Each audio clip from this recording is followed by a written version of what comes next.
Welcome to Good Grief, the podcast where resilience meets reality. I'm your host, Dr. Christine Malone. In this podcast, we delve deep into the stories of individuals who've triumphed over tragedy, adversity, and trauma. In every episode, we bring you raw and honest narratives from guests who faced life's most challenging moments head on. Through candid conversations, they share their journeys of resilience, shedding light on the strategies, mindset shifts, and support systems that empowered them to rise above their darkest hours. Join us as we explore the profound depths of human resilience and discover how, even in the face of life's toughest trials, there can be light, growth, and yes, good grief.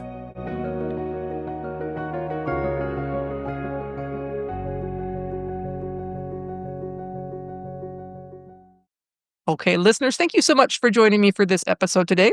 I have multiple guests in this episode.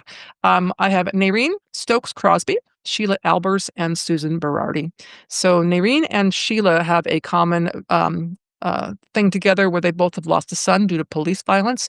So we're going to hear about that. And Susan is the author who has helped them with the book about their situations.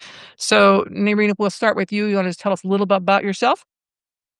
Hi, Christine, and thank you. I want to first thank you for having me here with you.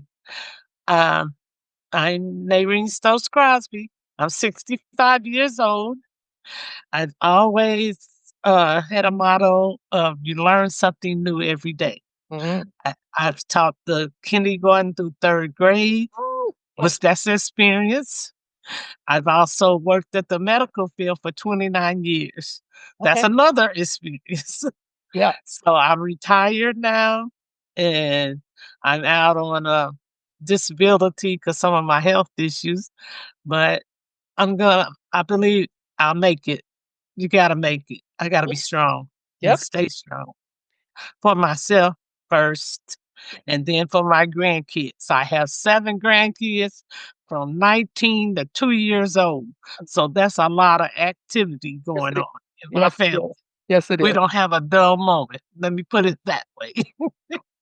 Thank you. So Sheila, tell us a bit about yourself. I'm Sheila Albers. I live in a suburb of Kansas City, Overland Park. I've been married for 28 years. I am a mom of 3 boys. John would be 24 now. I have a 19-year-old and I have a 15-year-old. I was a public educator for 25 years. I was a teacher and then an administrator. The last 13 years of my career, I was a middle school principal. It was the best job I've ever had.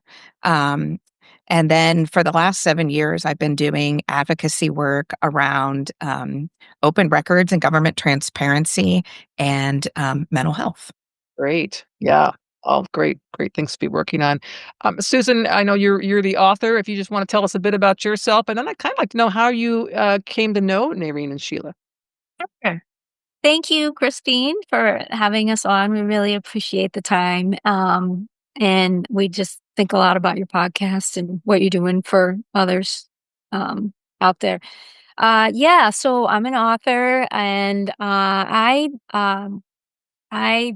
it's been 4 years that over 4 years' time that I've been researching, investigating these 2 women's sons' stories of their police shootings. And so I met them. I actually I knew Sheila a long time ago when my youngest son and her oldest son John were 4 and 5 years old.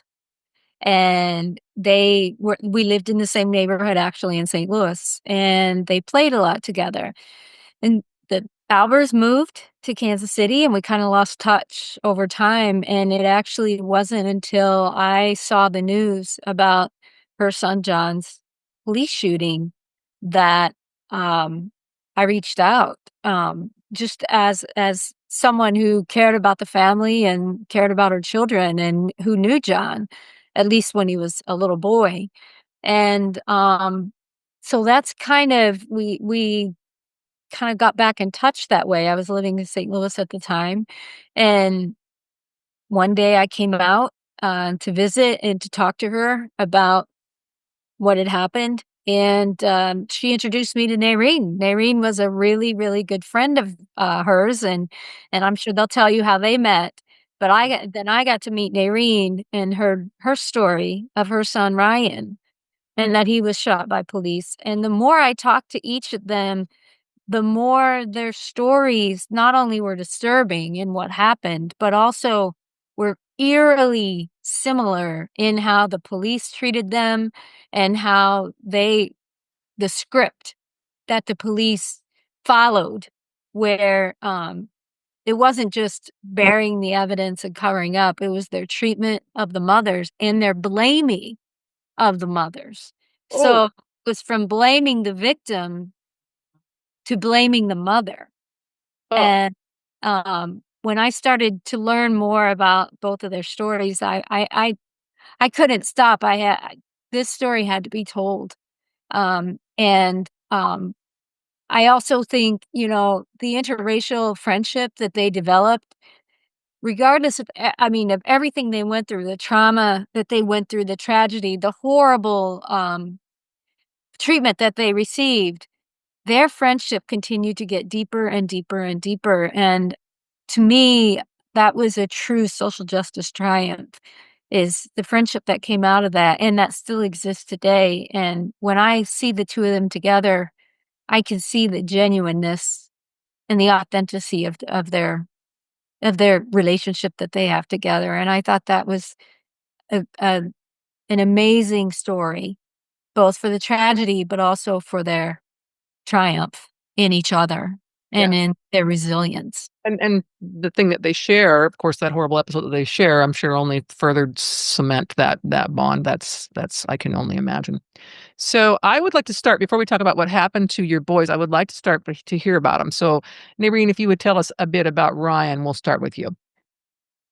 Well, Ryan was my last born. He was my only son. I had two girls before him. So me getting the announcement that I was having a boy, Christine, it was just like, oh, I can't believe it. Because, I'm scared. I'm thinking it's another girl. He's going to be a girl. And the only thing helped me was knowing that the truth that he was a boy. I'm going to say it, y'all. The doctor came and told me that you have some scrotums in your ultrasound. That's just how he said it. So I'm not, at that time, I don't know, I'm 20 something. I'm not knowing what scrotums mean. And then my mother is sitting there with me, and she says, "You're having a boy, because that means he got balls." And I just hit the floor. I was just like, what? So after that, it was like Ryan was the love. Everybody embraced him because he was the last boy in the family to be born.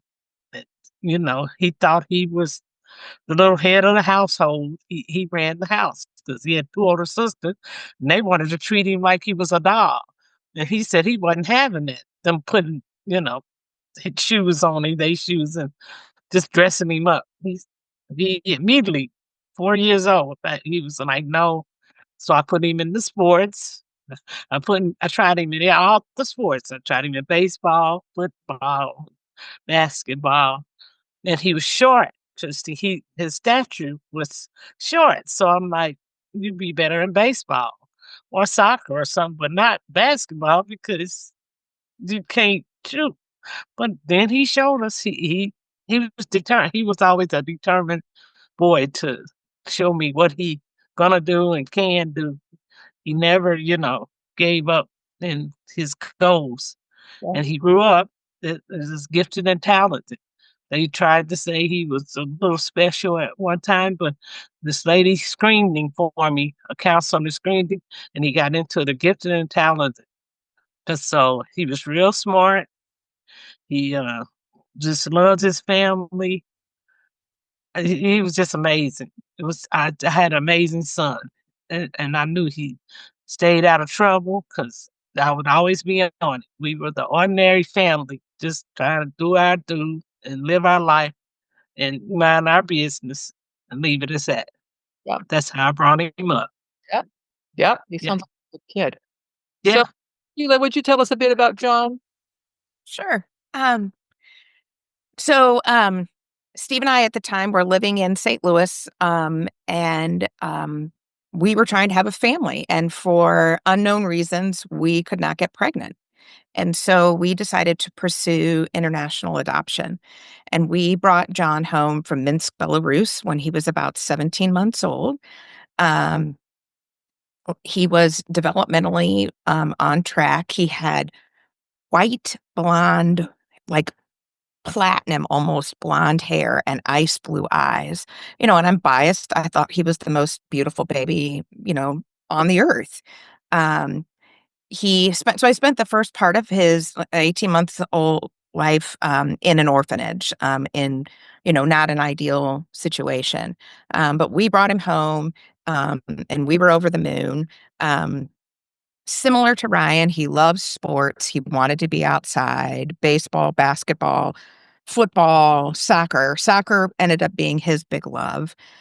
We moved here to Kansas City in 2006 when he started kindergarten, and I took the principalship of a local middle school. He academically was on track, but did get diagnosed with ADHD when he was in elementary school, and it didn't surprise me. He had a whole lot of energy. Um, um, he did things intensely. He was either all in or all out. And that's why he loved soccer, and he was a goalie. He did not mind flying out of a goalie box to catch a ball if people were even kicking near his face. Like he was fearless. That would be another good way to describe John, was fearless.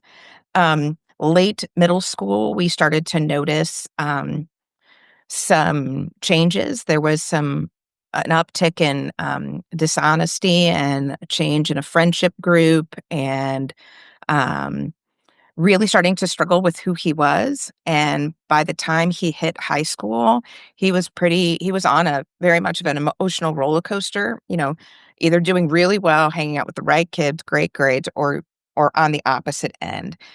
So we got him into therapy, and it was his junior year of high school that the biggest emotional roller coasters kind of hit, with him having really big ups and really big downs. Gotten into some trouble with law enforcement. He'd made some poor choices. Um, and I think mostly was struggling with who he was, like that he had no ties to anyone in his biological background, and that I think he struggled with, why did my biological mom give me up, and why he wanted some ties to his background, and I did look, and I tried to get him those, and I was unsuccessful.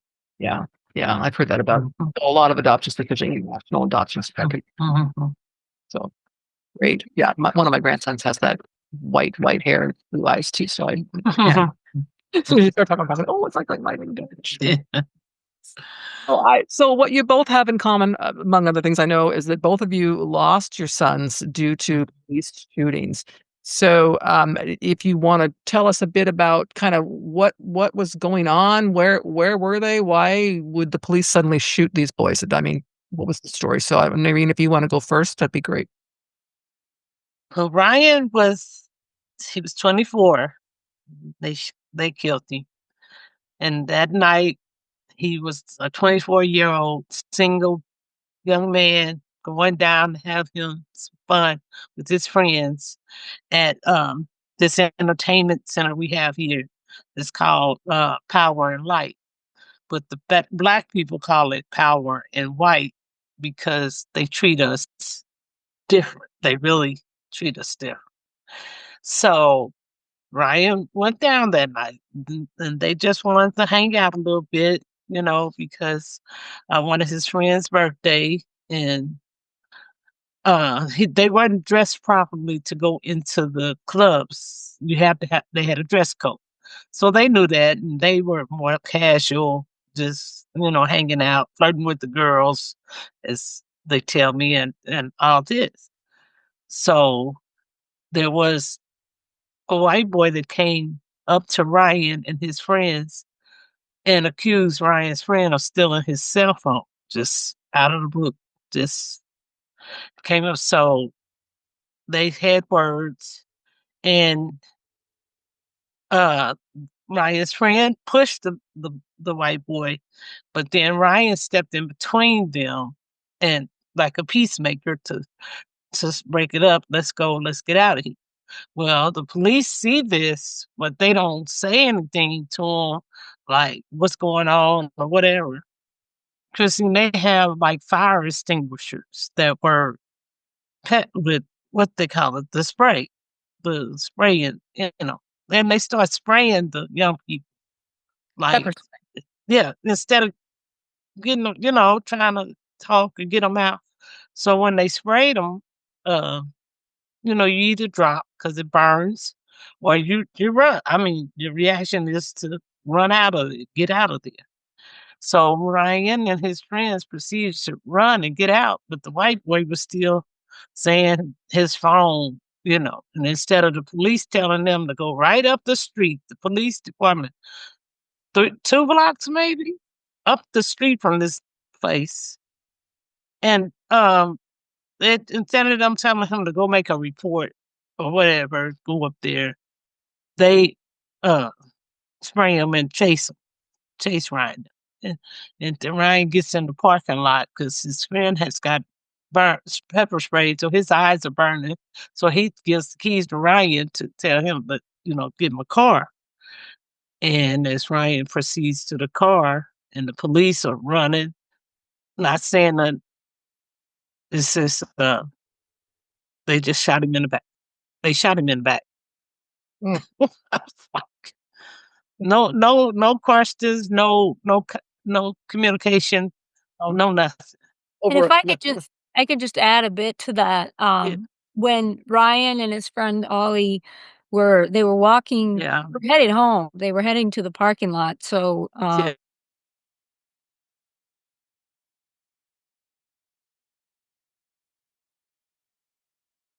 and kind of being and they weren't in the clubs. The young man who was 21 who came up to them was completely drunk. And there were many witnesses, and even his friends said he was, quote, hammered. And he came up to the 2 of them. He accused Ollie of stealing his phone, which Ollie had not. He later admitted after all this that he probably dropped it on the sidewalk. But at the time, after the pepper spray hit, lots of people ran. There were probably 50 people that ran from the pepper spray because it hurts, and they want to get away from it. This gentleman at 21, his name was Jordan, went up to the police officer with his, there were 5 other people with him, and pointed in the direction that Ryan and a bunch of other people were running, and he said, "They stole my phone." And he's pointing toward Ryan. Ollie, the one that he had originally, Ryan's friend that he had originally accused, what he was hunched over there, just right across the street because his eyes were burning. So the one that he had originally accused, he didn't even point to him. He was pointing to a bunch of people that were going in Ryan's direction. And so the police, on the word of a drunk 21-year-old man, started chasing after Ryan. Ryan was 30 seconds ahead of them. He didn't know they were chasing him. He's running to the parking lot to get Ollie's car, and he said, I'm going to go back and pick you up. I'll pick up the car. I'll circle around and get you. So that was the plan. On his way, he gets in the parking lot, and on his way to the car, another cop who met him kind of in the parking lot. He wasn't in the chase, but he was kind of at the end of the chase. All these policemen are following him. He doesn't know they're behind him. There's another cop that's in the parking lot. No warning, no words, nothing. Shoots him in the back. He shoots 3 times, and 2 of them hit him, and he's down. Crazy. Just crazy. Wow. I mean, over a reported cell phone. Oh, yeah. I mean, over a reported cell phone. That's absolutely insane. We'll talk a bit about kind of the aftermath and I know that there's this police cover up and so on, but Sheila, why don't you tell us a bit about kind of too? Uh, so, John was killed 5 years later after Ryan was killed. And it was January 20th of 2018. Um, Ryan was killed in July of 2013. Um, John had taken a class to get recertified to be a soccer ref, and he'd been a soccer ref since he was in 7th grade. And he loved it. He was good at it. He liked that he made $25 a game. And the class to get recertified was at a sporting goods store. And John at that day decided to shoplift. And now he didn't need it. He didn't lack for anything, but he um, got caught stealing a bunch of clothing from the sporting goods store when he was on a break from the class. So my husband had to go pick him up. He was in police custody. Needless to say, my husband and I were furious with him. It was a stupid, poor choice. And so he knew he was going to be grounded and not have access to his car that evening. And but we were scheduled to go out to dinner or grill out really with extended family at a home not far from us. And we told him he could go with us, and he wouldn't be grounded from a family event, but he didn't want to go. He was in a super bad mood, and I think pretty angry at himself for making a poor choice. So we left, my husband and I and our other 2 kids. It was about 5:15, and when we got to our extended family's home, my phone was in my purse, and about 15 minutes while we were within 15 minutes of being there, I pulled it 15, 20 minutes after being there, I pulled my phone out, and there were a string of, like, texts in my phone. I could tell something was really wrong, and I returned one of the phone calls. We jumped in our ca I looked at Steve, and I'm like, "Something's really wrong." So we jumped in the car, got home, and, we pulled onto a street that's kind of perpendicular to ours, and I got out of the car, and I bolted to my home, and I I didn't get to my house. I was stopped by a police officer, and at this point, there were loads of lights, sirens, tape was going up, and I asked the officer, I'm like, "Is my son okay?" And the officer said, "No, he's passed." And I did not know what to think, and I dropped to the ground, and we, ended up sitting in a car on our neighbor's driveway waiting for information, not knowing what had occurred. And what had occurred was John got on Snapchat, social media, and made some, suicidal type thought comments like, "I'm done. I'm gonna end my life. It's over." He had, a bottle of alcohol in front of him and an empty pill bottle. Um, and it turns out that he had no illegal substances in his system, but he was definitely painting the picture to people that he was in mental distress, no doubt. So his friends called 911, and 911 responded, 2 cop cars, 1 officer. They chatted on my front lawn for a minute, and then neither went to the door to knock or make contact with John. One officer ran to his car to get a cell phone, thinking he would try to get a hold of me, and the other one, for some odd reason, took a defensive position behind a tree in my yard. And John got my minivan keys and attempted to leave the house. The officer comes across our front lawn. He unholsters his weapon. He watches the garage door slowly open while he's got his gun unholstered. He sees the tail brake lights on the minivan, and the minivan begins to exit. And the officer's name, it was Clayton Jennison, he yells, stop the car, but he does not identify himself as a police officer. He is standing alongside the vehicle, and he fires the first 2 of what will be 13 rounds. And the first 2 shots go through, and he's standing alongside the van. Um, the van rolls out, turns around, and then it rolls backwards back up, onto the street and then eventually back onto a neighbor's home across the street. But the officer fires 11 more rounds, a total of 13. At no point was the officer behind the vehicle when he fired the shots. And John, 6 of those bullets hit John, and he was killed almost instantaneously.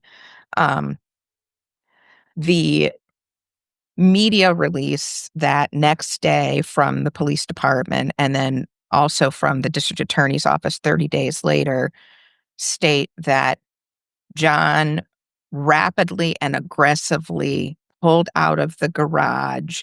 They talked about potential drugs and alcohol, and they basically painted the picture that you've got an at-risk teen using drugs and alcohol trying to run over a police officer. And so the unthinkable that day occurred. Yeah. Wow. Both of you, my heart goes out to you. Absolutely. Yeah. Horrific stories. And Sheila's is on video. That's what helps. Ryan.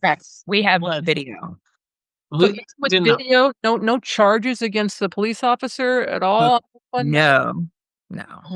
Okay. So let's move to, again, the reaction, the police and the media reaction afterwards. I mean, what possible, other than I'm assuming you're going to tell me they lied, they falsified things to sound like the boys were wrong. I mean, how did that all pan out? Well, Christine, when they came to my home to inform me, or should I, let me back up a little. They called me first and asked me if I could meet them somewhere to tell me the welfare of Ryan. And I'm like, meet you? I'm not going to meet you. You can come to my home, because the family and friends are already at my home waiting. We've been waiting. Ryan was killed in the wee hours of the morning, and they didn't come to my home till 8 o'clock that night to inform me of them killing Ryan. Can I just interject, Narene? I'm sorry. I just want to make sure. Go ahead. So it was probably 3 a.m. when one of Ryan's friends came banging on Narene's door. Yeah, thank you. You want to talk about that, and that you went down to the scene and how they treated you when you got to the scene. So my informing was when Ryan's friend Lover, his name is Labero, but we call him Lover, and he was knocking on the door. He was knocking on my door or not. And it's 3 o'clock in the morning. So I opened the door and he's screaming and asking me, is Ryan home? Where's, they called him, his nickname is Fatback, because he was so thick. And I'm like, he's out. I knew he was out, gone, but he had made it back home, because I never really said bye to him. I always say, hey, I'll see you later, or come on back now. Come on, like the Beverly Hills Bill, which is come on back home now. So when Lover came to the house, and me and his sisters, we were all asleep, so we got startled about him, asking, where's Ryan? And then he's on the cell phone with his sister, well, she's down at this entertainment center, and she was the one who called Lover and told him that something bad has happened to Ryan. We're down here. The police won't let us, get over close enough to see, but she believed they've hurt Ryan. She didn't say they had killed him or anything. She just said that he was shot. So I tell Lover, I got to go down there. I'm asking him where's the block, or what do I go to? And he was telling me what street it was on, because I don't, I don't like to go down with the young people. I know I don't go to those areas. So get down there, and we're at this bus stop, what I can remember, me and my daughter, and we're asking the police, who's over there? What's going on? I can't see. My eyes are so full of tears. And so my daughter's looking and she's screaming, tell me that's not my brother. Tell me that's not my brother over there. Because she could see on the ground. And so we asked the officer, we was like, what's going on? And did somebody get shot? My daughter says, and he says immediately, what are you talking about? Who is it? Who do you, how you know, or what? Well, who told you? And so I'm like, we know that we got a call that something happened to my son. So, and he was down here, so I'm trying to figure it out. He immediately tells me, just sit down, wait a minute. The detective will be here to talk to you. And then the detective does come and start questioning me like, what he looked like, what he got on, and who he's also saying, how do you know? And I'm like, can I just go see if that's my son? They tell me, no, you go home until someone will contact you, someone will call you or watch the news. And if I could just add here, Yeah. when she said the detective came, it was probably an hour and a half of waiting before he came to talk. Yeah, down at the bus stop.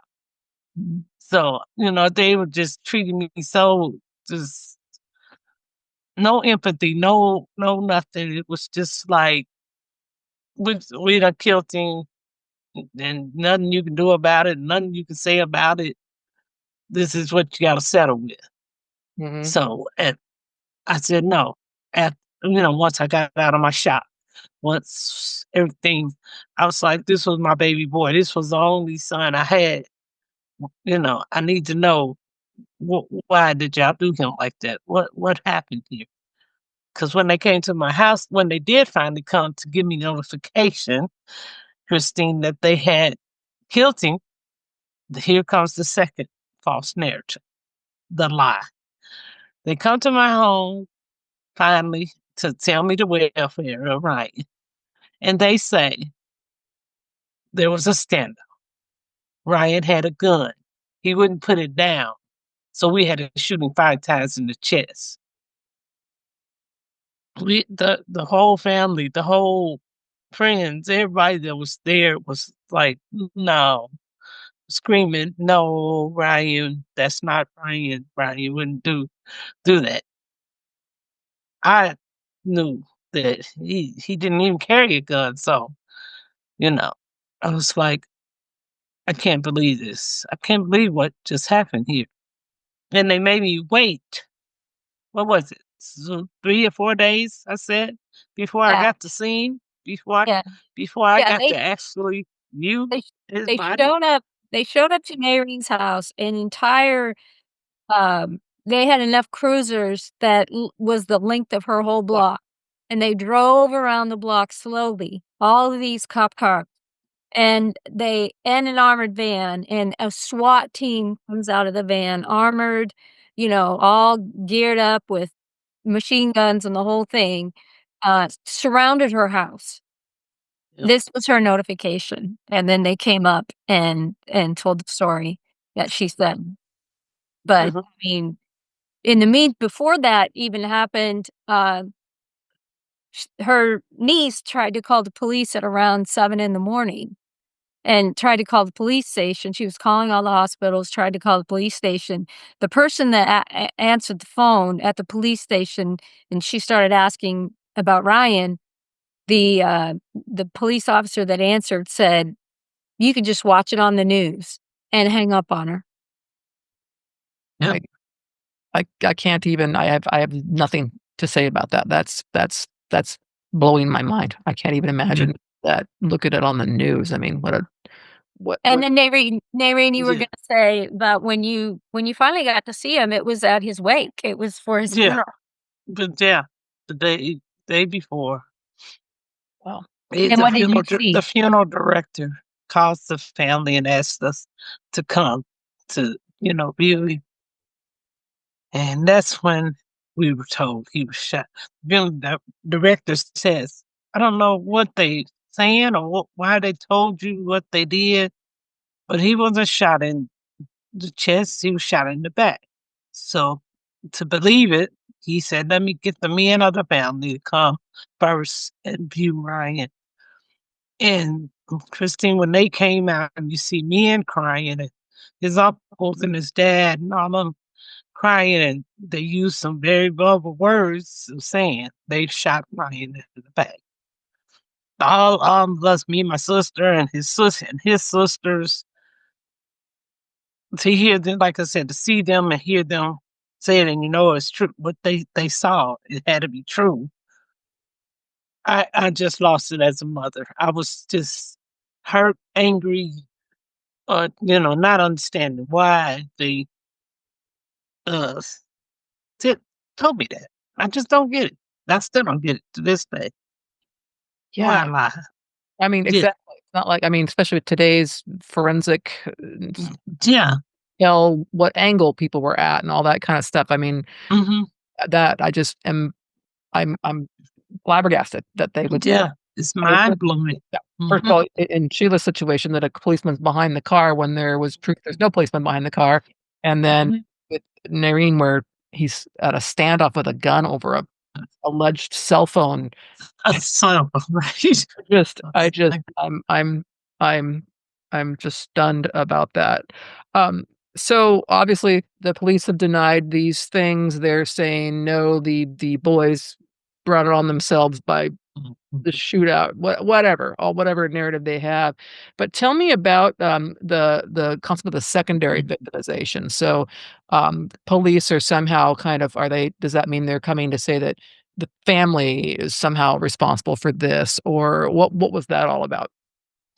Well, I secretly find out that they tried to hold a secret on me. They gave the police officers awards for killing Ryan. Immediately, I told my lawyers, I don't get that. How would they give awards to the officers for killing Ryan? So we fought that, and they rescinded the awards. They took them back, but still no apology, no anything. Then it goes to a grand jury, and the grand jury calls it justifiable. Now, that's the dirt right there. It started with a whole lot of dirty cop issues to me, because you try to get awards for it, then you don't, come to us and no apology, no let me know anything they're doing. Everything is under the rug. So I go to take a title of, I'm not letting my son's death be swept under the rug. I'm going to find out what's going on here.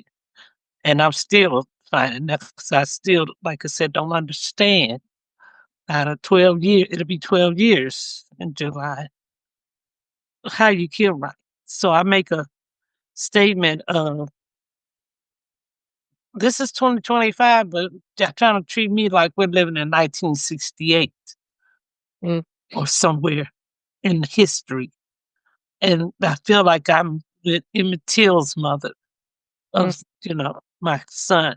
I've been to Alabama to speak in Birmingham, Alabama at the National Lawyers Guild. They invited me, and I went, and they liked my statement I made of don't sweep his death under the rug.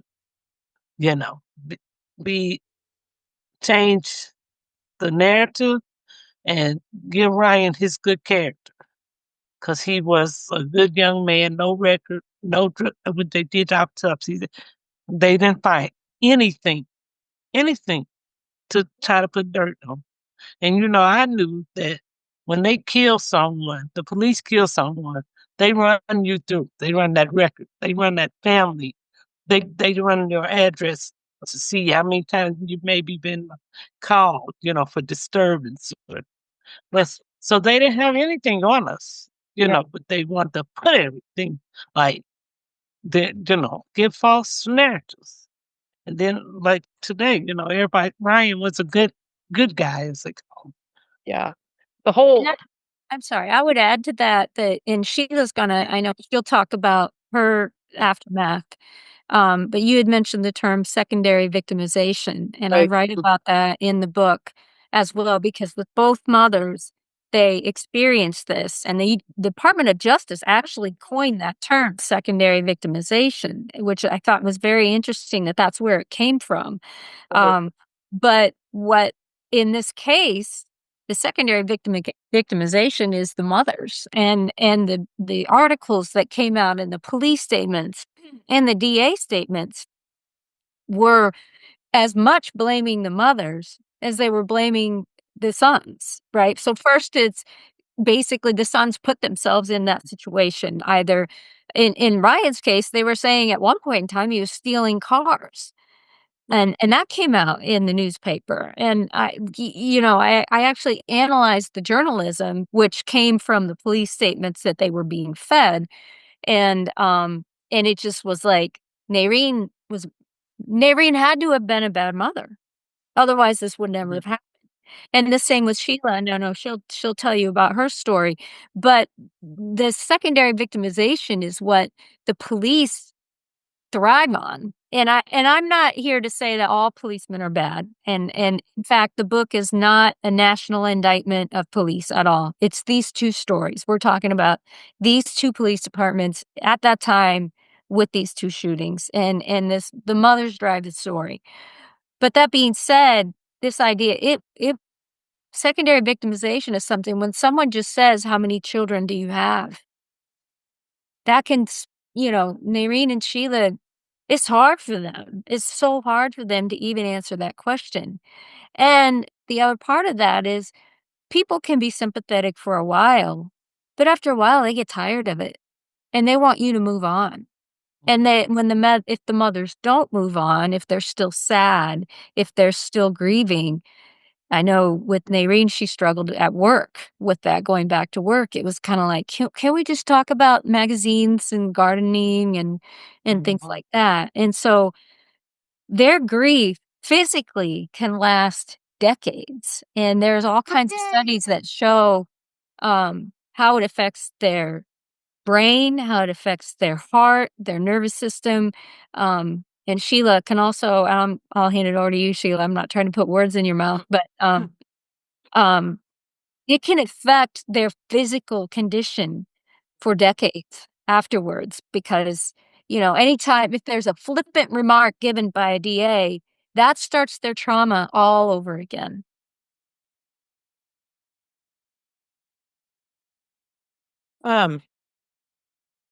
So,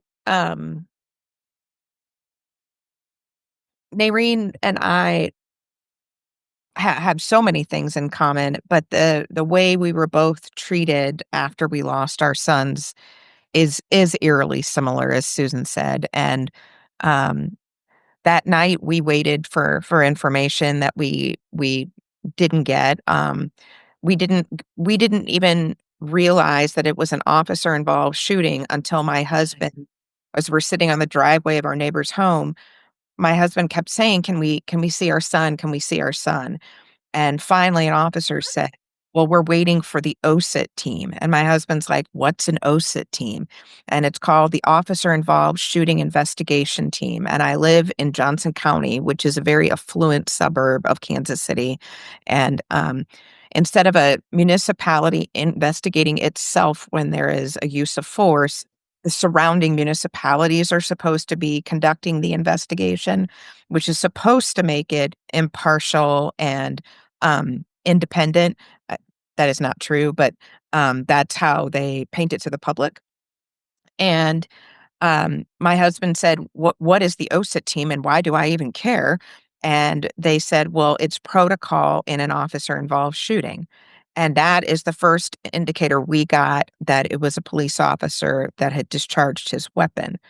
And, you know, we worry, we were worried about a lot of things running through our heads, but so we had to leave the area because they would not allow us back in our home because it was considered a crime scene. So we went to our sister-in-law's home, and friends and family joined us there. And I a good friend of mine that evening said, Sheila, you're going to need an attorney. And am I going to turn, like, what kind of an attorney? What do I need an attorney for? And so we made contact with someone. And then the next day, 2 officers from this OSIT team came to my sister-in-law's home to what we initially thought was they were there to answer questions and give us information, like what happened, why would someone shoot at John, what would, and it's the opposite. They're there to ask you questions because they're there to interrogate you to find out, was John doing drugs? Did he drink alcohol? Was he violent? Did he have mental health problems? What? And we quickly realized we're like, this is not the conversation we thought we were going to have. And they asked even to separate us. And my husband's like, no. And then my husband said, we asked, who's the officer that shot John? Well, we can't tell you that. How many times did they shoot at him? We can't tell you that. So when we said we had been in communication with an attorney, the conversation ended and they shook our hands and they walked out the door. And John was killed on a Saturday. So it was on Sunday that kind of interrogation occurred. And then Sunday evening, we were allowed back in our home. And Monday we met with our attorney and he said, we will wait until the district attorney makes a decision on whether the officer will be charged or not. So we waited 30 days for OSIT to do their investigation. It turns out that OSIT did their investigation in 6 days, which is logistically impossible for any homicide to be investigated thoroughly in 6 days. They don't even get the information back from a crime lab or the full autopsy results in 6 days. But we got a call on February 19th, 30 days later, that we would meet with the district attorney in his office and he would tell us his decision. So our attorney went with us. And right before we walked into that meeting, our attorney turned to us and said, same moderator, Mike said, Stephen, I want you to know that the district attorney is not going to charge this officer. He never has, he never will, and I don't want you going into this meeting thinking that you're going to see some sort of justice because it's not going to happen. And I remember being so angry, like,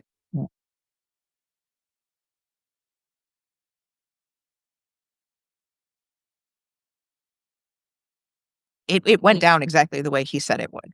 So the district attorney was at one end of the table. Our attorney took the other. Steve and I, and then 2 officers from that OSA team were across from us.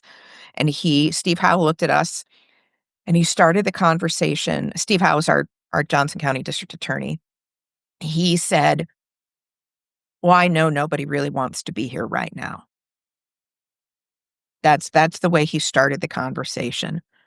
And he then told us that the shooting was justified, that the officer had reason to fear for his life. And then he told us he had dash cam footage from the scene and he was going to release it that same day. Well, we didn't know he had dash cam footage and we weren't allowed to see it in advance. And he said, I will show you what I'm going to release right now if you want to see it. And the whole thing was like, being ambushed, like we were blindsided. And I remember saying, I'm not going to sit and watch my son die on video in this room full of people I do not know. I'm not going to do that. So my husband and I excused ourselves from the meeting and our attorney stayed in and watched it. And what Steve Howe did that day this was like 9:00 in the morning. He already had the press conference set up for 10:30 that morning. The media were already ready to be there. He released 2 redacted dash cams. There were a total of 4. There was also neighbor's Ring doorbell cam from across the street. And we had that. Our neighbor gave it to us. Our neighbors were fantastic. And then neighbors also gave it to the police, which is fine. They needed it as part of evidence.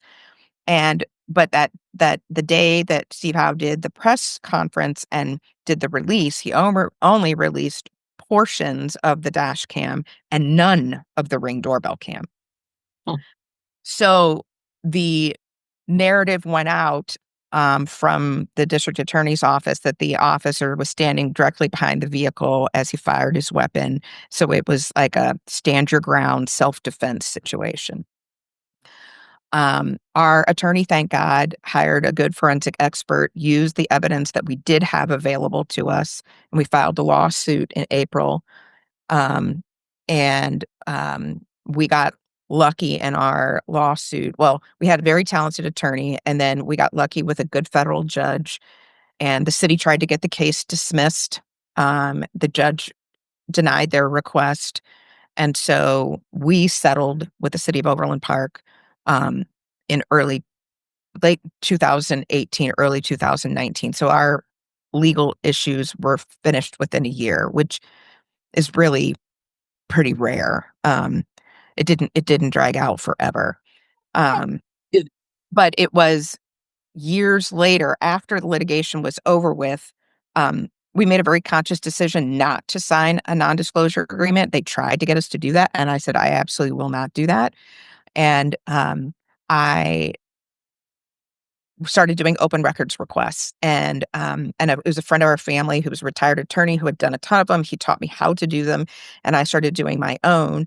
And over the next few years, we uncovered information that we were not aware of at the time of John's death. That the officer was paid $70,000 to resign from the police department. He was given a severance agreement that would protect his peace officer license at the state level. That Steve Howe made his decisions to not charge before all the evidence was back in and in his possession, and the actual investigative report that was created failed to have certain things you would typically see in it, like a scene diagram, a trajectory report, things you would see in a typical forensic investigation. And those things were all missing. And so, it's and every new piece of information we uncovered, and I did this in collaboration with local media, other friends who are attorneys. I didn't do this by myself. Um, it was layers of trauma on top of layers of trauma, and um, it. Narene and I say this a lot that they took our sons' lives, and then they took their names, and they won't. Well, my outcome's been a little bit better, but they, um, it's like death by 1,000 cuts, because every single time you discover something that they did that was inappropriate, you relive it all over again. Um, and so, when we discovered the severance payment that was given to the police officer, Yeah. to resign, it triggered a Department of Justice civil rights investigation of my son's death. It took 2 years. At the end of that investigation, they did not indict the officer.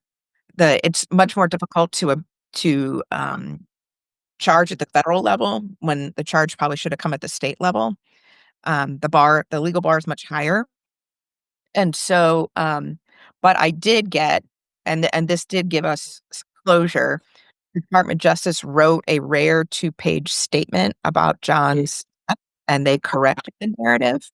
So that gave us some peace, like, because what they wrote did not match what the district attorney wrote.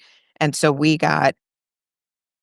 some we got some closure, and we got the narrative corrected. And that's in Narene's case, the narrative got corrected in a report that What outgoing prosecutor turned?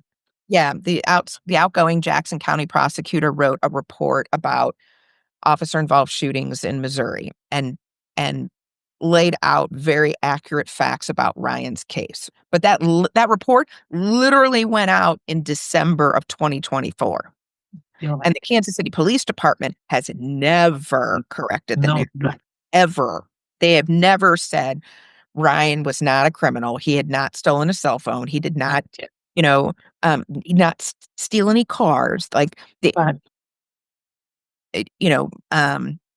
that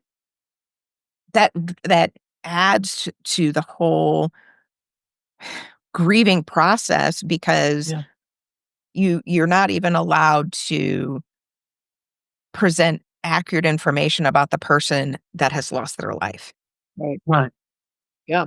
And I will say with that Mhm. that's where the narratives in the two women's stories diverge, because Sheila and race, we all believe this, and Sheila does too, I know.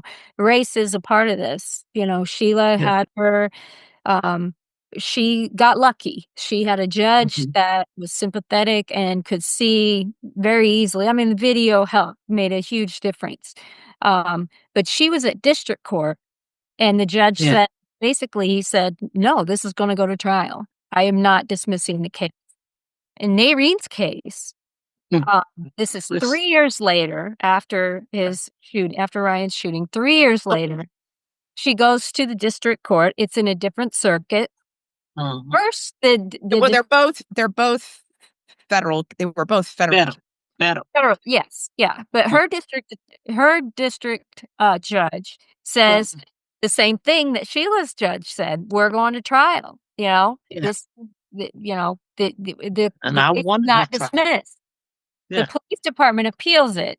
The Court of Yeah. Appeals sends it back. District court says, "No, you didn't do this right. Do it again." This time that she goes back to the district judge, he changes his mind completely. Mhm. And now he's dismissed the case based on qualified immunity. Qualified immunity. So Narene appeals the case to the Court of Appeals, same Court of Appeals that sent it back last time. And this time they uphold the verdict, the second verdict, and say, nope, the case is dismissed. Mhm. She appeals to the Supreme Court. It's our last chance, right? You're right. Court sends a one sentence response that they will not even hear it. They will not hear the case. However, the shining moment is Justice Sonia Sotomayor. Mhm. She writes a dissenting opinion for the ages. And at the very least, Ryan Stokes' name is in the Supreme Court It's in record, Supreme if Court, only right. with a dissenting opinion. I just made one judge. Just one judge. Yeah. Still.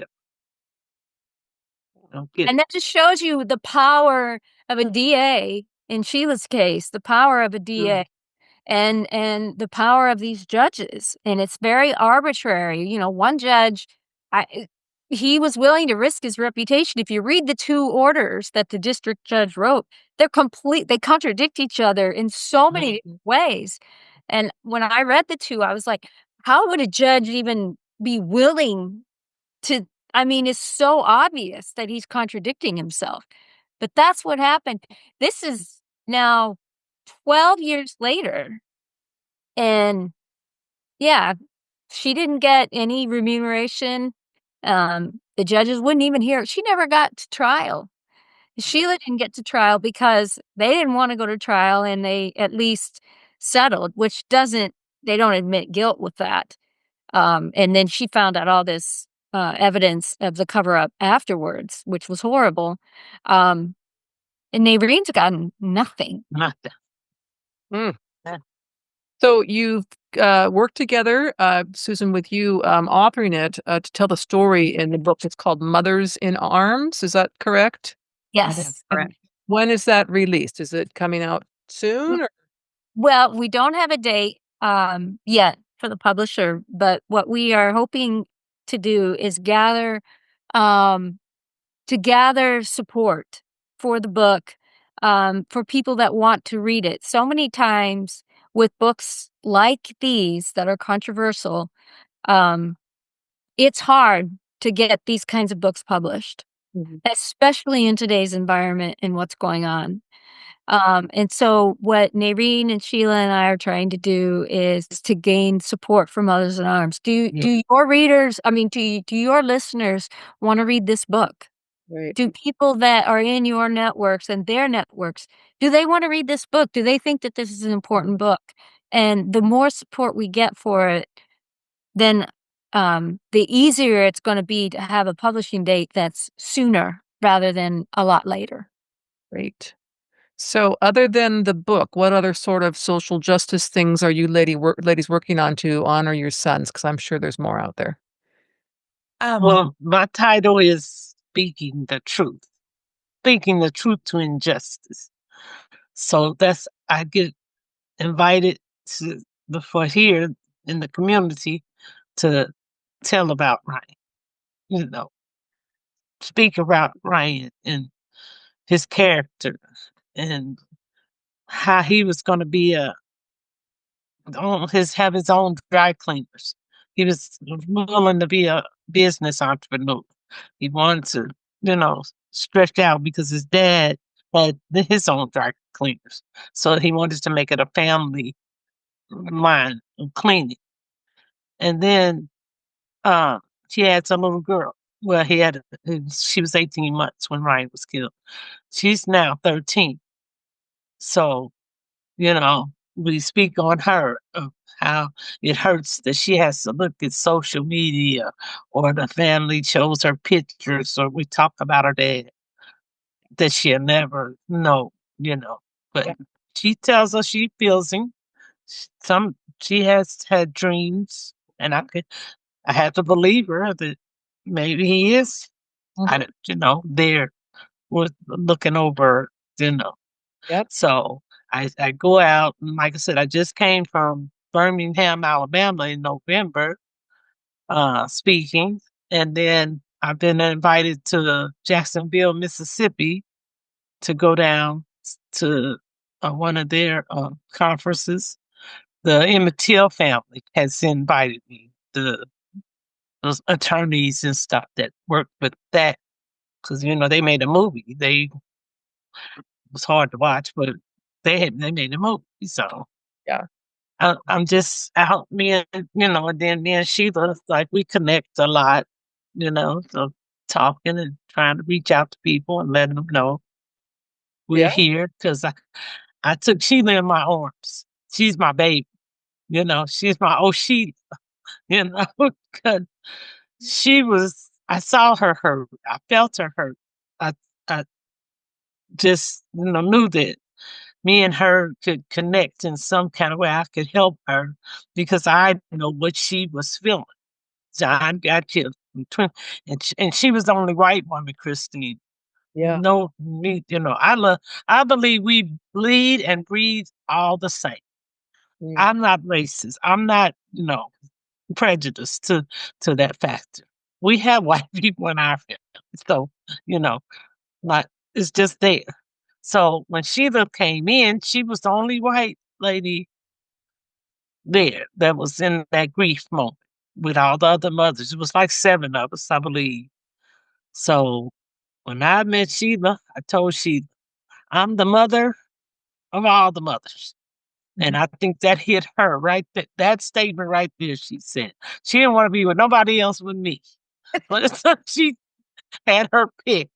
She could have been with the other mothers, but she chose to be with me because she said I had been in the longest and she could believe what I felt and tell her how I tried to take her, keep her stable because I'm more the laid back, quiet one. She's more the boasty, go off, she'll go off on you. So I have to watch her. I have to grab her hand.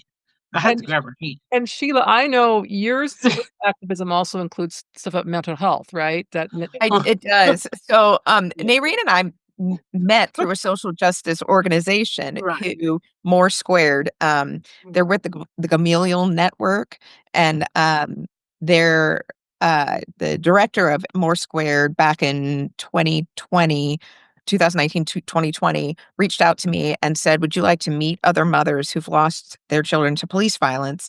And I said, "Absolutely." And so that was right around COVID shutdown. So they invited Narene and I onto a Zoom call. And I remember I was trying to place all the mothers and their sons' cases. And I had vague recollections of Ryan's case, but not like in-depth knowledge. And I was drawn to her immediately because she had been fighting the longest. Because I thought, how long do you have to do this? Like, and she had already been 7 years in. And then Narene's so, like, she's quiet but steadfast, like, and, she does the work, but she does it in such a way that it's, she does it with class and with professionalism. And I thought, well, if she can do this work and and not lose it in front of people or in public, because that's what they want you to do, um, then then if Narene can do it, I can do it too. And so she was inspiring to me. And so, um, I think we were meant to meet, and then we've kept the friendship going since then. And um, so my some of my social justice work is about, getting additional training for, first responders on how to handle someone in a mental health crisis. I'm a big fan of what they call crisis intervention team training, CIT training for, first responders, and we've gotten more officers CIT trained in Overland Park. And then, we have also in Overland Park, we have an OPCAT unit now. So we have a behavioral mental health unit with more social workers and CIT trained officers than any other municipality in the state of Kansas. Um, and we also opened our first youth crisis stabilization center in Johnson County. It opened last year. And so, that my relationship with where I live, Overland Park, is what it's my hometown. I mean, this is where I've chosen to live and raise my children. They have really done a 180 when it comes to mental health and how we handle people in a mental health crisis. Wow. And then my other passion is open records and transparency. Because ultimately, what Narene and I are trying to do is to prevent these tragedies from happening. We do not want to see anybody else lose their life. And that includes law enforcement. Law enforcement will say frequently, I want to go home to my family. Absolutely. But we want our loved ones to come home to our family. They're both important. And then if that tragedy does occur, though, um, then they need to be handled much differently than Ryan and John's cases were handled. So, and that level of systematic change takes a lot of time and effort. Like, it's slow. It's slow. Like, it took me 5 years to get the district attorney to put the OSIT manual on his website. Mm. Like, that seems to me like low-hanging fruit. Like, that's something you could do pretty darn easily. 5 years to put the manual online. So, it's none of this work is for the faint of heart. Like, Narene and I are not sprinters, we're marathoners, Yeah. and, we're in it for the long haul. Yeah. Um, and that's really the and we're in it very locally. I think that's, you know, all the work we have been doing really is in Jackson County, Missouri, or Johnson County, Kansas. Yeah. And I will add that if you're if people took one thing from Narene's and Sheila's stories and their shared journey, is the one thing that people need to know: who is your district attorney or prosecuting attorney, and who is your sheriff? Because those are two pieces of this whole criminal justice, injustice system that we can change very easily with just our vote. And a lot of people don't vote locally, they vote, nationally. But in both of these cases, especially in Sheila's case, the DA made all the difference. And then the sheriff is also important, especially in the rural communities, because that's how they operate, is with the sheriff. So who is your DA or prosecuting attorney? Who is your sheriff? Because they have outsized power in this. And if people wanted to learn more about it, there are two things I would point them to, if this is okay, Christine. One is there was an Emmy-winning news story that was published, and it's called I just want to pull it up. It's called Two Mothers Seek Reform After Police Killed Their Sons.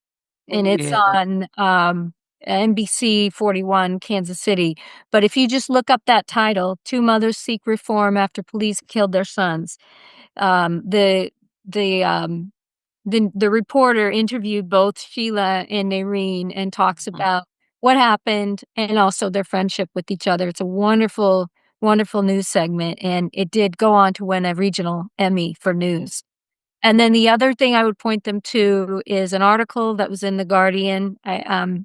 Just a little self-promotion, I guess, that I did write the article, but what's important, that's not what's important. What's important is that over 80,000 people read it, and it's in The Guardian. It's called Police Killed Their Sons. Their Unmovable Friendship Uncovered a System of Lies. Both of these media... We'll link to both of those in your podcast notes, so I want to make sure people can find them without having to do a lot of research. Oh, good. Yeah. So if people wanted to learn more about the story or about Narene and Sheila's journey, I think those are two really good places where they can go. And I also think they're important precursors for the book, because that's kind of where it all sprung from, was that article and that newscast. Yeah. Because what bothers me is the prosecutor attorney just retired out this past December 2024. She waits till she gets ready to retire to tell how she believes they treated me wrong. They did it wrong. Instead of when I met with, I had a meeting with her, I don't know, some years after Ryan was killed, and they refused to reverse the decision then. But then I guess her conscience has gotten her, and she give a write-up of how they did. It was wrong what they did. Yeah. Wow. Well, ladies, I want to thank you so much for your time today, for sharing your stories. It has been heartbreaking for me. I'm glad I had my tissues handy, and I really appreciate it. And like I said, we will put links to the Guardian story and the what was the other thing or the show too as well, to make sure that people can find those should they want to read more about you, which I think would be fascinating. So thank you again. I hope you all have a wonderful day, but thank you so much for your time. Thank you so much for having us. All right.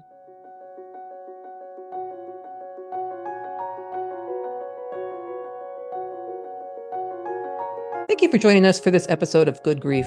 We hope that the stories shared today have inspired and empowered you on your own journey of resilience. If you want to dive deeper into the themes of trauma, tragedy, and survival, be sure to check out my memoir, The Day I Became the Spider Killer, a memoir of trauma, tragedy, and survival. In this book, I shared my own raw and honest experiences, offering insights and strategies for overcoming life's toughest challenges. You can purchase the book on Amazon, Barnes & Noble, or listen to it on Audible. Your support helps us continue to bring these powerful stories to light and spread a message of hope and resilience. Stay tuned for more incredible stories on our next episode. Until then, remember, even in the face of life's toughest trials, there can be light, growth, and good grief.